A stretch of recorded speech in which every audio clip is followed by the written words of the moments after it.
Hello, जय हिंद, नमस्कार दोस्तों। आप सभी का स्वागत है आपके अपने YouTube channel mission target classes में। आज के इस क्लास में हम रेलवे ग्रुप डी परीक्षा 2025 के लिए पहला प्रैक्टिस सेट लेकर आए हैं और इस प्रैक्टिस सेट के अंदर हम बहुत ही इंपॉर्टेंट क्वेश्चनों को कवर करेंगे। और मेरे भाई ये सभी क्वेश्चन आपके रेलवे ग्रुप डी एग्जाम 2025 के लिए इंपॉर्टेंट रहेंगे, इसलिए इस पहले प्रैक्टिस सेट को आपको कंप्लीट देखना है और इस प्रैक्टिस सेट के एंड में आपको बताना है कि आपके टोटल कितने क्वेश्चन है सही होते हैं। और यदि आप इस चैनल से पहली बार जुड़े हैं तो चैनल को कर लीजिए सब्सक्राइब और बेल आइकन को प्रेस करना, ताकि ऐसी शानदार क्लास का नोटिफिकेशन आपको सबसे पहले देखने को मिले। तो चलिए शुरू करते हैं आज के इस पहले प्रैक्टिस सेट को बिना देरी के।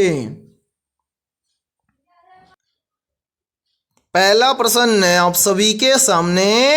नीचे दिए गए प्रश्न में प्रश्न चिन्ह के स्थान पर आने वाली संबंधित संख्या को ज्ञात करें। यानी कि पहला प्रश्न आप सभी के सामने नंबर एनालॉजी से संबंधित प्रश्न दिया गया है और आपसे पूछा गया है कि इस प्रश्न चिन्ह के स्थान पर कौन सी संख्या आएगी। तो इस टाइप के प्रश्न को आप एग्जाम में देखते हैं कैसे सोल्व करेंगे, तो वो देखिए जब भी इस टाइप का प्रश्न आपको एग्जाम में दिया जाए तो आपको क्या करना है। सबसे पहले तो आपको यहाँ पर पता करना है कि 646 से यहाँ पर 256 कैसे बना है। यानी कि जिस प्रकार से 646 से यहाँ पर 256 बना है, सेम इसी प्रकार से हम यहाँ पर बताएंगे कि 757 से इस प्रश्न चिन्ह के स्थान पर कौन सी संख्या आएगी। तो मेरे भाई यहाँ पर ध्यान से समझिए इस प्रश्न को किस लॉजिक के आधार पर सोल्व किया गया है। तो यहाँ पर देखिए 646 से यहाँ पर 256 बन जाएगा कैसे। तो यहाँ पर क्या किया गया है, सबसे पहले तो 646 की तीनों संख्याओं को आपस में जोड़ा गया है। तो मेरे भाई यहाँ पर ध्यान से देखिए, यहाँ पर 646 की तीनों संख्याओं को आपस में जोड़ देंगे तो यहाँ पर टोटल बन जाएगा कितना, 16। अब 16 से 256 कैसे बनेगा। तो मेरे भाई 16 से 256 बनाने के लिए क्या किया गया है, यहाँ पर इस 16 का किया गया है स्क्वायर। 16 का स्क्वायर कितना होता है, तो मेरे भाई 16 का स्क्वायर होता है 256। और ध्यान से देखिए 256 यहाँ पर आप सभी के सामने दिया गया है। अब यही सेम लॉजिक हम लगाएंगे यहाँ पर 757 के अंदर है और 757 से इस प्रश्न चिन्ह की वैल्यू ज्ञात करेंगे। तो करेंगे क्या, सबसे पहले तो मेरे भाई 757 की तीनों संख्याओं को आपस में जोड़ लेंगे। तो यहाँ पर देखिए 757 की तीनों संख्याओं को आपस में जोड़ेंगे तो यहाँ पर बन जाएगा कितना, 19 है। अब जिस प्रकार से यहाँ पर 16 का स्क्वायर किया गया है, सेम इसी प्रकार से हम यहाँ पर कर देंगे 19 का स्क्वायर। 19 का स्क्वायर कितना होता है, तो मेरे भाई 19 का स्क्वायर होता है 361। यानी कि इस प्रश्न चिन्ह के स्थान पर संख्या भरी जाएगी 361। अब हमें देखना है कि संख्या 361 किसी ऑप्शन में है। तो हाँ सर, संख्या 361 में दी गई है ऑप्शन ए के अंदर है। तो पहले प्रश्न के अंदर ऑप्शन ए हो जाएगा सभी का करेक्ट आंसर है। तो उम्मीद करता हूं कि ये पहला प्रश्न आपको अच्छे से क्लियर हो गया होगा और जब भी इस टाइप का प्रश्न आपको एग्जाम में दिया जाएगा तो आप फटाफट से सोल्व कर लेंगे। ठीक है, तो चलिए फिर अगला प्रश्न देखते हैं। दूसरा प्रश्न है आप सभी के सामने। थार मरुस्थल मुख्यतः किस राज्य में स्थित है। ऑप्शन ए है गुजरात राज्य में, ऑप्शन बी है राजस्थान राज्य में, ऑप्शन सी है हरियाणा राज्य में और ऑप्शन डी है मध्य प्रदेश राज्य में। तो यहाँ पर देखिए इन चारों में से करेक्ट आंसर हो जाएगा सभी का ऑप्शन है बी। यानी कि थार मरुस्थल मुख्यतः राजस्थान राज्य में स्थित है। तो दूसरे प्रश्न के अंदर करेक्ट आंसर हो जाएगा सभी का ऑप्शन है बी। तो चलिए फिर अगला प्रश्न देखते हैं। तीसरा प्रश्न है आप सभी के सामने।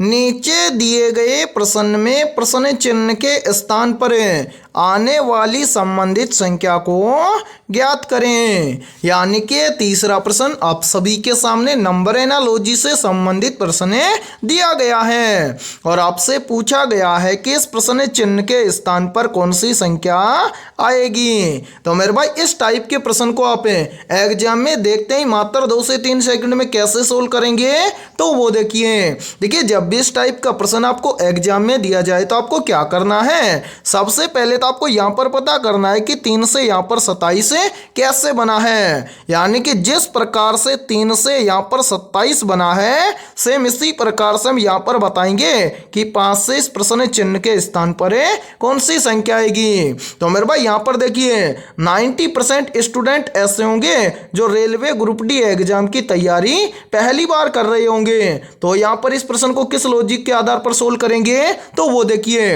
वो यहाँ पर बोलेंगे कि सर 3 से यहाँ पर 27 बन जाएगा कैसे। यदि हम क्या करें, इस 3 का हम गुणा कर दें किसके साथ में, 9 के साथ में, तो यहाँ पर बन जाएगा 9 तिये 27 और 27 मेरे भाई यहाँ पर ध्यान से देखिए आप सभी के सामने दिया भी गया है। अब हम भी क्या काम करेंगे, यही सेम लॉजिक लगाएंगे इस 5 के अंदर, 5 से इस प्रश्न चिन्ह की वैल्यू ज्ञात करेंगे। तो करेंगे क्या, सेम इसी 3 की तरह इस 5 का भी हम क्या कर देंगे, 9 के साथ में गुणा कर देंगे। तो मेरे भाई यहाँ पर कितना बन जाएगा, यहाँ पर बन जाएगा 9 पंजे 45। अब हमें देखना है कि 45 किसी ऑप्शन में है। तो मेरे भाई ध्यान से देखिए किसी भी ऑप्शन के अंदर हमें 45 नहीं दिया गया है, यानी कि इस लॉजिक के आधार पर हम इस प्रश्न को सोल्व नहीं कर सकते हैं। तो अब इस प्रश्न को किस लॉजिक के आधार पर सोल्व किया गया है, तो वो देखिए यहाँ पर मेरे भाई ध्यान से देखिए यहाँ पर 3 से 27 बनाया गया है कैसे। तो सबसे पहले क्या किया गया है मेरे भाई, इस 3 से 27 बनाने के लिए इस 3 का किया गया है क्यूब। 3 का क्यूब कितना होता है, तो मेरे भाई 3 का क्यूब होता है 27। और ध्यान से देखिए 27 यहाँ पर आप सभी के सामने दिया गया है। अब हम भी क्या काम करेंगे, यही सेम लॉजिक लगाएंगे इस 5 के अंदर है और 5 से इस प्रश्न चिन्ह की वैल्यू ज्ञात करेंगे। तो करेंगे क्या, सेम इस 3 की तरह हम भी इस 5 का क्या कर देंगे, क्यूब कर देंगे। 5 का क्यूब कितना होता है, तो मेरे भाई 5 का क्यूब होता है 125। यानी कि इस प्रश्न चिन्ह के स्थान पर संख्या भरी जाएगी 125।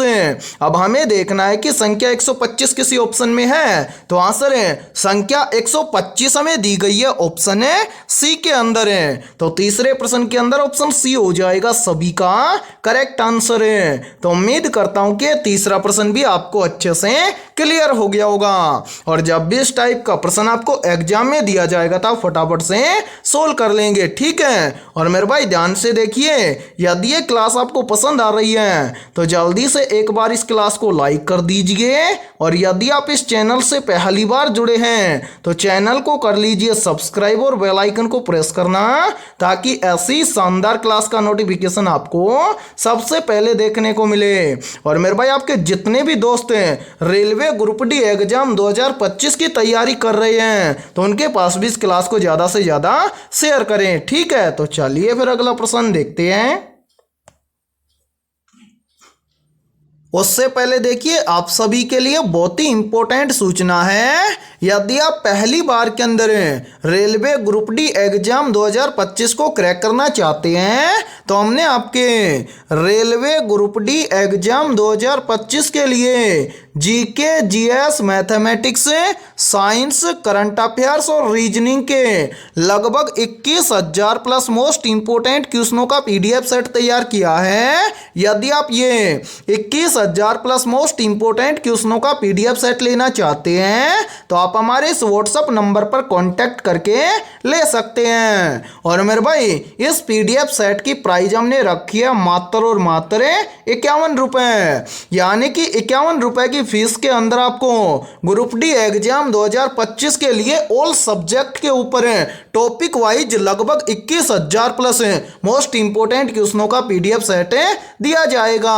और मेरे भाई ये सभी क्वेश्चन आपके रेलवे ग्रुप डी एग्जाम 2025 के लिए रामबाण साबित होने वाले हैं। तो जल्दी से जाइए और इस व्हाट्सएप नंबर पर आप कांटेक्ट करके इस पीडीएफ सेट को ले लीजिए और एग्जाम से पहले अपनी तैयारी को मजबूत बना लीजिए, ठीक है। तो चलिए फिर अगला प्रश्न देखते हैं। चौथा प्रश्न है आप सभी के सामने, लिग्नाइट कोयले का सबसे बड़ा भंडार भारत में कहाँ पाया जाता है?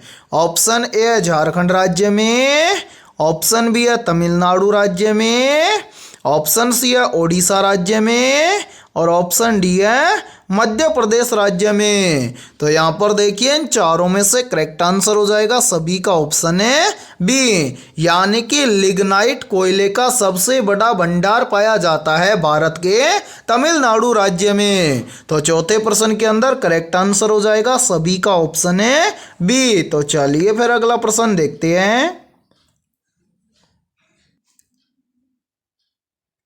पांचवा प्रश्न है आप सभी के सामने, नीचे दिए गए प्रश्न में प्रश्न चिन्ह के स्थान पर आने वाली संबंधित संख्या को ज्ञात करें। यानी कि पांचवा प्रश्न आप सभी के सामने नंबर एनालॉजी से संबंधित प्रश्न दिया गया है और आपसे पूछा गया है किस प्रश्न चिन्ह के स्थान पर कौन सी संख्या आएगी। तो मेरे भाई इस प्रश्न चिन्ह के स्थान पर आने वाली संख्या को हम कैसे ज्ञात करेंगे, तो वो देखिए प्रश्न चिन्ह की वैल्यू ज्ञात करने से पहले आपको क्या करना है, आपको सबसे पहले यहां पर पता करना है कि 49 और 343 इन दोनों संख्याओं के बीच में क्या रिलेशन है। यानी कि जो रिलेशन 49 और 343 इन दोनों संख्याओं के बीच में है वही रिलेशन होगा 64 और इस प्रश्न चिन्ह के स्थान पर आने वाली संख्या के बीच में। तो मेरे भाई यहां पर ध्यान से देखिए इस प्रश्न को किस लॉजिक के आधार पर सोल्व किया गया है। तो यहां पर देखिए ये 49 क्या है, तो मेरे भाई 49 है 7 का स्क्वायर। इसी प्रकार से यहां पर देखिए यहां पर क्या है 343 है, 343 क्या है, तो मेरे भाई 343 है 7 का क्यूब। यानी कि यहां पर पहले लिखा गया है स्क्वायर और उसके बाद में लिखा गया है क्यूब। इसी प्रकार से यहां पर देखिए मेरे भाई ये 64 क्या है, तो मेरे भाई यहां पर देखिए 64 क्या है, तो मेरे भाई 64 है 8 का स्क्वायर। अब इसी प्रकार से देखिए यहां पर पहले क्या है, एक बार है स्क्वायर, उसके बाद में क्या है क्यूब है, लेकिन संख्या क्या है समान है। तो यहां पर देखिए स्क्वायर है, अब 8 का क्या करेंगे मेरे भाई 8 का स्क्वायर कर दिया, अब हम 8 का क्या करेंगे क्यूब करेंगे। 8 का क्यूब कितना होता है, तो मेरे भाई 8 का क्यूब होता है 512। यानी कि इस प्रश्न चिन्ह के स्थान पर संख्या भरी जाएगी 512। अब हमें देखना है कि संख्या 512 किसी ऑप्शन में है, तो आंसर है संख्या 512 हमें दी गई है ऑप्शन डी के अंदर है। तो पांचवें प्रश्न के अंदर ऑप्शन डी हो जाएगा सभी का करेक्ट आंसर है। तो उम्मीद करता हूं कि पांचवा प्रश्न भी आपको अच्छे से क्लियर हो गया होगा और जब भी इस टाइप का प्रश्न आपको एग्जाम में दिया जाएगा तो आप फटाफट से सोल्व कर लेंगे। ठीक है, तो चलिए फिर अगला प्रश्न देखते हैं। छठा प्रश्न है आप सभी के सामने, निम्न में से स्टेनलेस स्टील किस धातु का मिश्र धातु है। तो यहां पर देखिए इन चारों में से करेक्ट आंसर हो जाएगा सभी का ऑप्शन है बी। यानी कि इन सभी में से जो स्टेनलेस स्टील है ये आयरन, क्रोमियम और निकेल धातु का मिश्र धातु है। तो छठे प्रश्न के अंदर करेक्ट आंसर हो जाएगा सभी का ऑप्शन है बी। तो चलिए फिर अगला प्रश्न देखते हैं। सातवां प्रश्न है आप सभी के सामने, शिवाजी महाराज ने मराठा साम्राज्य की स्थापना कब की थी। ऑप्शन ए है 1650 में, ऑप्शन बी है 1674 में, ऑप्शन सी है 1680 में और ऑप्शन डी है 1695 में। तो यहाँ पर देखिए इन चारों में से करेक्ट आंसर हो जाएगा सभी का ऑप्शन है बी। यानी कि शिवाजी महाराज ने मराठा साम्राज्य की स्थापना की थी वर्ष 1674 में। तो सातवें प्रश्न के अंदर करेक्ट आंसर हो जाएगा सभी का ऑप्शन है बी। तो चलिए फिर अगला प्रश्न देखते हैं।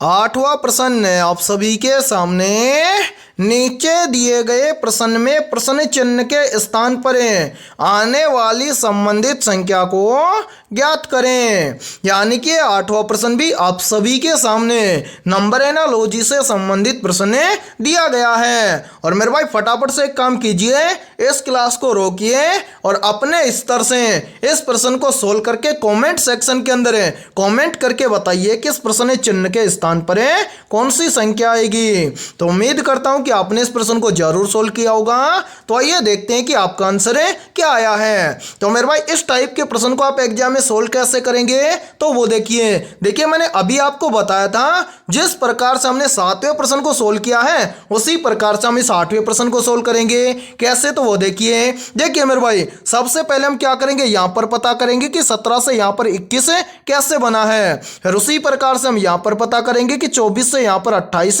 कैसे बना है। यानी कि जिस प्रकार से 17 से यहां पर 21 और 24 से यहां पर 28 बना है, सेम उसी प्रकार से हम यहां पर बताएंगे कि 35 से इस प्रश्न चिन्ह के स्थान पर कौन सी संख्या आएगी।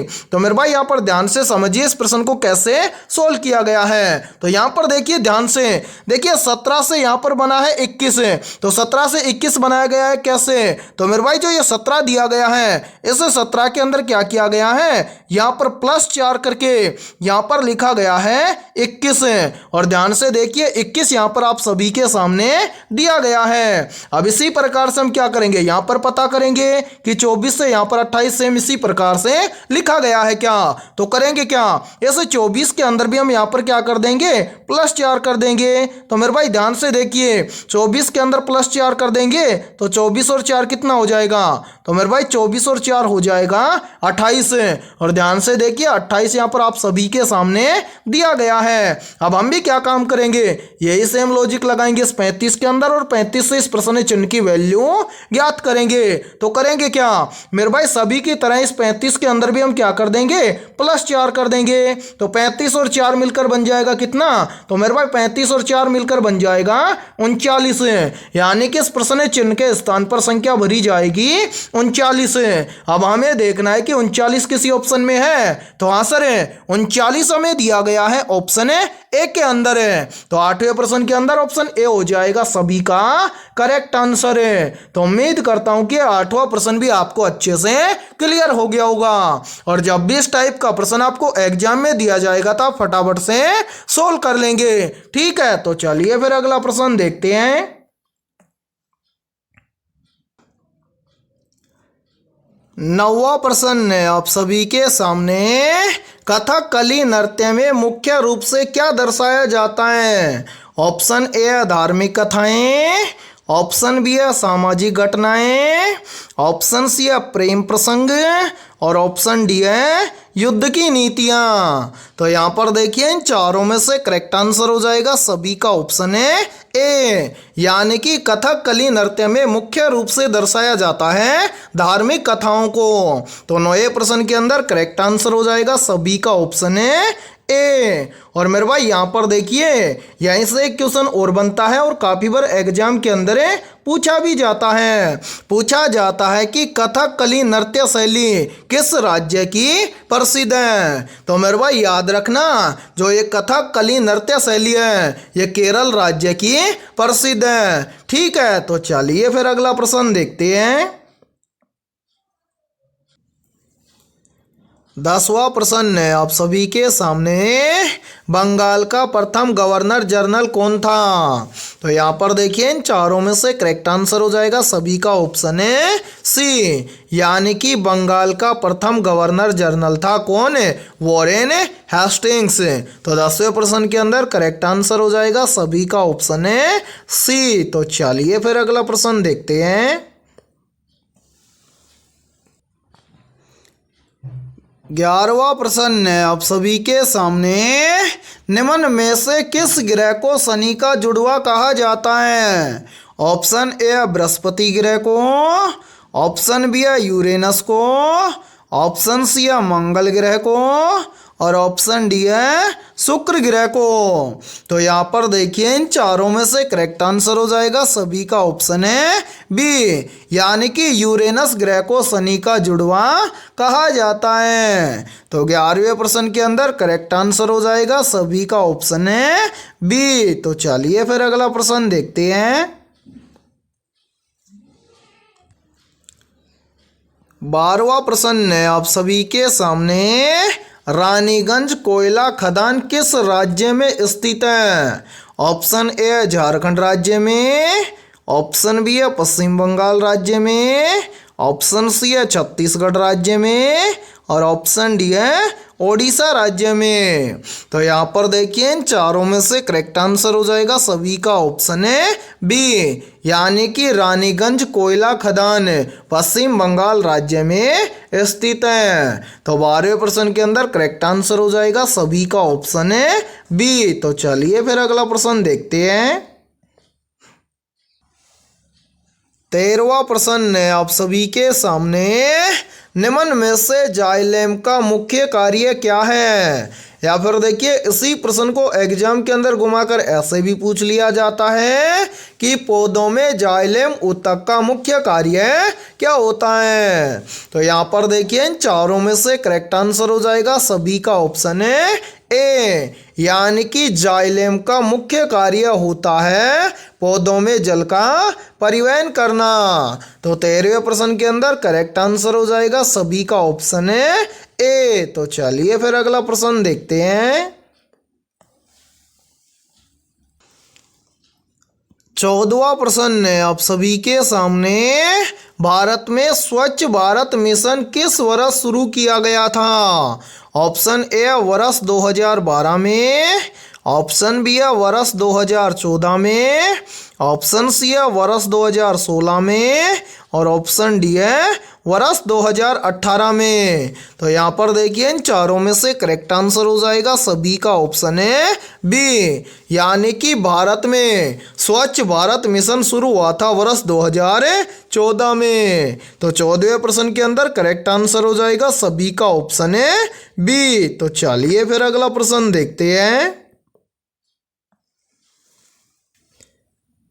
15वां प्रश्न है आप सभी के सामने, गति का प्रथम नियम किसने दिया था?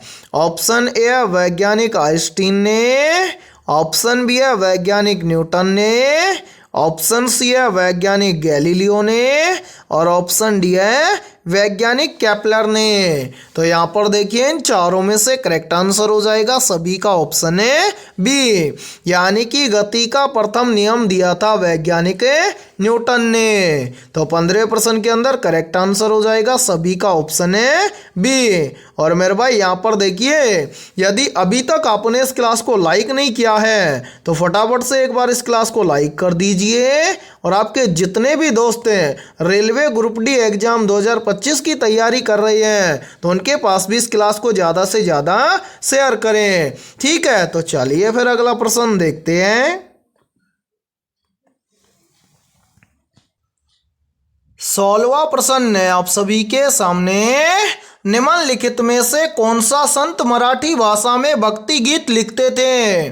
ऑप्शन ए सूरदास है, ऑप्शन बी है नामदेव है, ऑप्शन सी है मीराबाई और ऑप्शन डी है तुलसीदास है। तो जल्दी से बताइए इन चारों में से करेक्ट आंसर है क्या होगा। और मेरे भाई देखिए यदि आपको किसी भी क्वेश्चन का आंसर पहले से आता हो तो उस क्वेश्चन का आंसर आप कमेंट सेक्शन के अंदर जरूर कमेंट करें, ताकि इससे क्या होगा आपकी तैयारी का पता चल जाएगा कि आपकी तैयारी कैसी है। तो यहाँ पर देखिए इन चारों में से करेक्ट आंसर हो जाएगा सभी का ऑप्शन है बी, यानी कि इन सभी में से जो नामदेव संत थे ये मराठी भाषा में भक्ति गीत लिखते थे। तो 16वें प्रश्न के अंदर करेक्ट आंसर हो जाएगा सभी का ऑप्शन है बी। तो चलिए फिर अगला प्रश्न देखते हैं।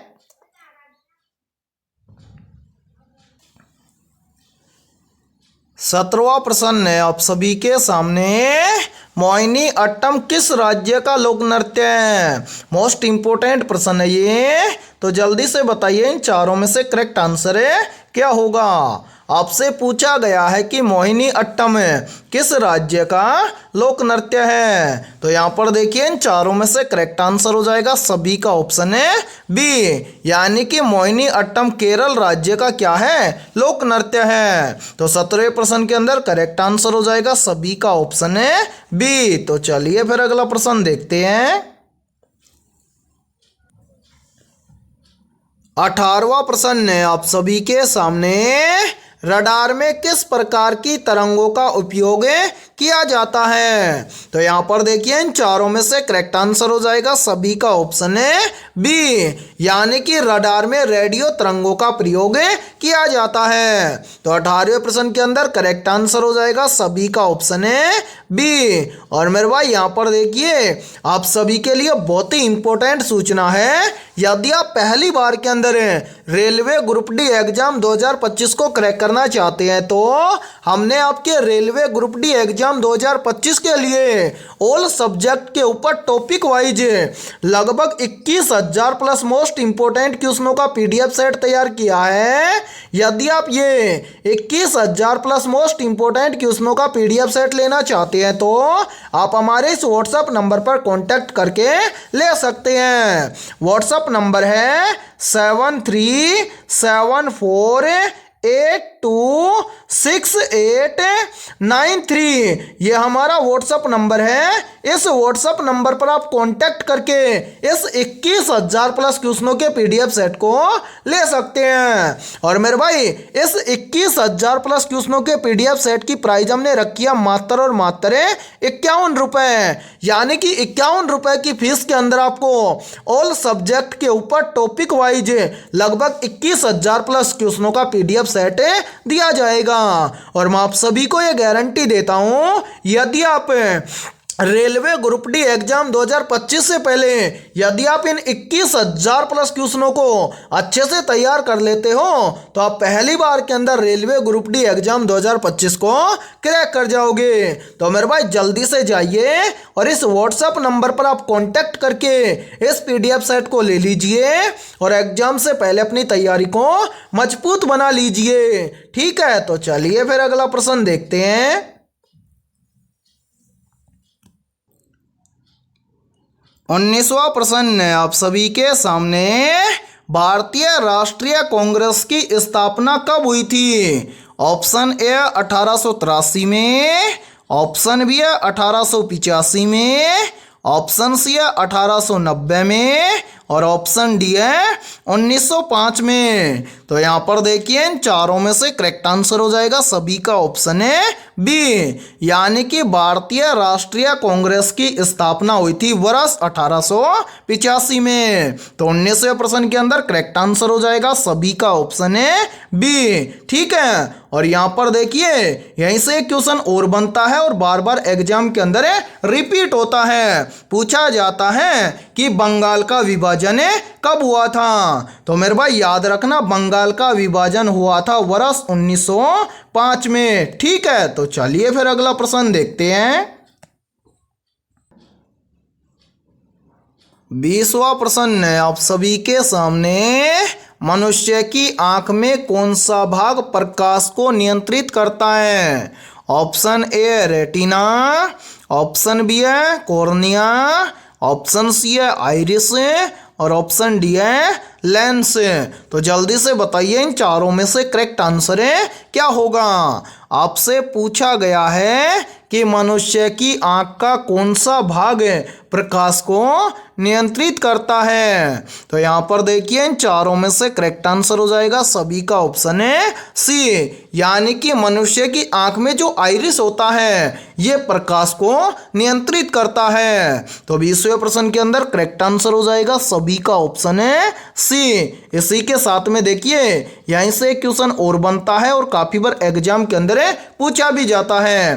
पूछा जाता है कि मानव नेत्र में दान के समय नेत्र के किस भाग का दान किया जाता है। तो मेरे भाई याद रखना, नेत्रदान के समय नेत्र के कोर्निया भाग का दान किया जाता है। ठीक है, तो आज की इस क्लास के अंदर इतना ही। यदि ये क्लास आपको रियल में अच्छी लगी है तो जल्दी से एक बार इस क्लास को जल्दी से क्या करना है, लाइक कर देना है। और यदि आप इस चैनल से पहली बार जुड़े हो तो चैनल को कर लीजिए सब्सक्राइब और बेल आइकन को प्रेस करना, ताकि ऐसी शानदार क्लास का नोटिफिकेशन आपको सबसे पहले देखने को मिले। और आपके जितने भी दोस्त हैं रेलवे ग्रुप डी एग्जाम 2025 की तैयारी कर रहे हैं तो उनके पास भी इस क्लास को ज़्यादा से ज़्यादा शेयर करें। और आपके व्हाट्सएप पर जितने भी ग्रुप हैं उन सभी ग्रुप के अंदर भी इन क्लासों को ज़्यादा से ज़्यादा शेयर करें, ताकि हमें भी सपोर्ट मिल सके। और आज की इस क्लास के अंदर हमने 20 बहुत ही इंपॉर्टेंट क्वेश्चन करवाए हैं।